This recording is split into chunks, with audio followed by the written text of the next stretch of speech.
Hurmatli kuzatuvchilarimiz, Lyuks avto bilasizlar, sizlar uchun yangilik ko'rsatishdan to'xtamaydi. Har doim zo'rlar faqat Lyuks avtoda. Lyuks avto 1 emas, 2 emas, 3 emas, 4 ta narsalar paket Nexia birlarni topqatga qo'ydi sotib. Hurmatli kuzatuvchilarimiz, O'zbekiston bo'yicha menimcha hech qaysi salonlarda bunday mashinalar bo'lmasa kerak deb o'ylayman.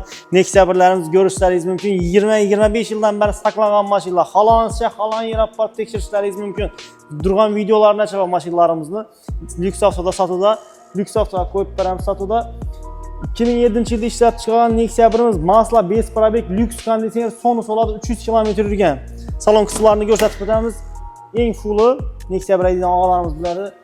Gelib qolgancha tekshirib olishlaringiz mumkin. 300 km probegda yuribdi. Masla 5 probeg. Bu mashinamizni Lyuks avtoda sotuvda sizlarga 15 ming dollarga qo'yib beramiz. Bemalol kelib savdolashib, sizlar halol to'lov asosida xarid qilishlaringiz mumkin.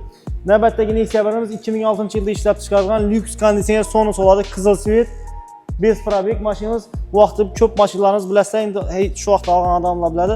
Perigondagilar. Bu mashinamiz 1100 km yurib Perigondaga.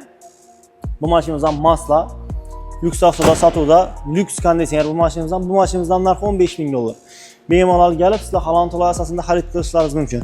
Navbatdagi mashinamiz 2000-yilda ishlab chiqarilgan masla 5 probeg 260 km yurgan mashinamiz. Lyuks konditsioner sonus. Bu mashinamizning narxi 14.900 dollarga qo'yadik. Lyuks avtoda sotuvda bemalol kelishlaringiz mumkin.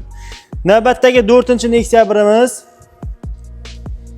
99-yilda ishlab chiqarilgan Prostoy 8000 km yurgan Nexia 1imizni, bu mashinamizning narxini 10 ming dollarga qo'yibmiz. Bemalol kelib savdolashib, sizlar halol to'lov asosida xarid qilishlaringiz mumkin. Prostoy konditsioner. Hammangizni Lyuks avtoda kutib qolamiz, bemalol kelaverasizlar.